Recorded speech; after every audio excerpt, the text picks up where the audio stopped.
ततो युद्धाय युजस्व नैवम पापम अवाप्स्यसि।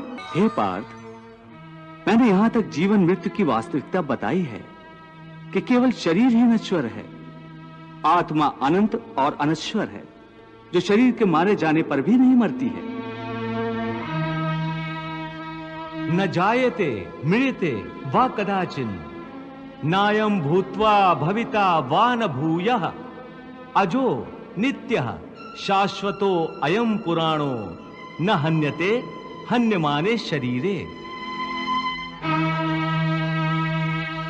जो इस आत्मा को मरने वाला समझता है या जो इसे मारने वाला समझता है, वो दोनों ही अज्ञानी है, क्योंकि आत्मा न तो किसी को मारता है और न किसी के द्वारा मारा जा सकता है। इसलिए किसी के मरने या मारने का शोक किए बिना तू अपना कर्तव्य कर। तेरा धर्म युद्ध करना है, तू अपना धर्म समझकर युद्ध कर। हे मधुसूदन, तुम बार बार इस बात पर जोर दे रहे हो कि मन पर पूरी तरह काबू पालो तो मुक्ति के द्वार खुल जाएंगे, परंतु मन को वश में करने का कोई सरल साधन भी है?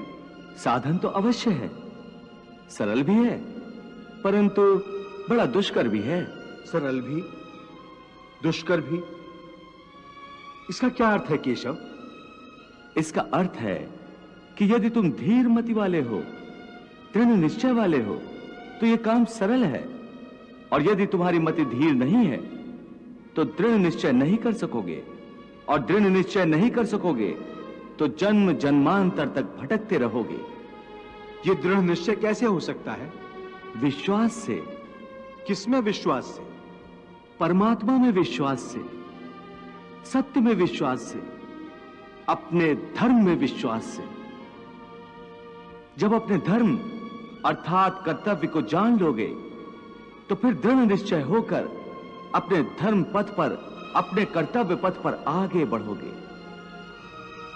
फिर तुम सुख दुख, हानि लाभ, जय पराजय को एक जैसा ही समझकर अपने पथ से डगमगाओगे नहीं।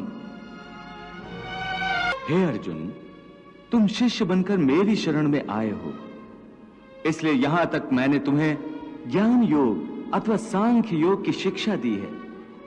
अब मैं तुम्हें कर्म योग के विषय में वो गूढ़ विधि बताऊंगा जिसके द्वारा तू कर्म करता हुआ भी कर्म के बंधनों से मुक्त रहेगा।